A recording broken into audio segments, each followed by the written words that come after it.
আসসালামু আলাইকুম দর্শক, আজকে আমরা কথা বলবো সেতারা বেগম। কিছুদিন আগে ওনার বিয়ান আসছিলেন, 1-2 মাস আগে এই কাঁধে ব্যথা নিয়ে। খুব তীব্র ব্যথা ছিল, উনি ব্যথার কারণে হাত তুলতে পারতেন না, এই হাত দিয়ে কোনো কাজ করতে পারতেন না। উনি অনেক চিকিৎসা নিয়েছিলেন বিভিন্ন জায়গায়, কিন্তু ফলপ্রসূ কোনো উপকার না পাওয়ায় উনি আমাদের চেম্বারে আসছিলেন এবং আমাদের চেম্বারে এসে কিছু পরীক্ষা নিরীক্ষা এবং কিছু ওষুধ দিয়ে শেষ পর্যন্ত এই জয়েন্টে আমরা একটা ইনজেকশন দিই এবং ইনজেকশন দিয়ে উনি এখন সুস্থ হয়েছে। উনি কিভাবে আমাদের চেম্বারে আসলেন এবং ওনার বিয়ানের সুস্থতার গল্প শুনবো ওদের মুখ থেকে। আসসালামু আলাইকুম। জি, আমার শাশুড়ি অনেক অসুস্থ ছিল। হাতেটা একবারে নাড়াচাড়া করতে পারতো না।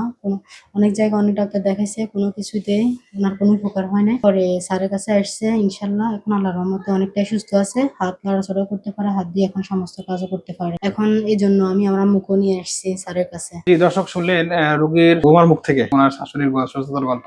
এখন ওনার শাশুড়ি সুস্থ হয়েছে, এই কারণে উনি সেই বিশ্বাস থেকে ওনার আম্মাকে আমাদের চেম্বারে নিয়ে আসছেন। ইনশাল্লাহ ওর আম্মাকে আমরা ভালোভাবে দেখলাম, পরীক্ষা করার জন্য আমরা কিছু পরীক্ষা লিখে দিছি এবং কিছু এক্সামিনেশন করলাম। দর্শক, আমরা ওনার আম্মাকেও আমরা পরীক্ষা নিরীক্ষা রিপোর্ট দেখে চিকিৎসা দেবো, ইনশাল্লাহ উনিও সুস্থ হয়ে উঠবে।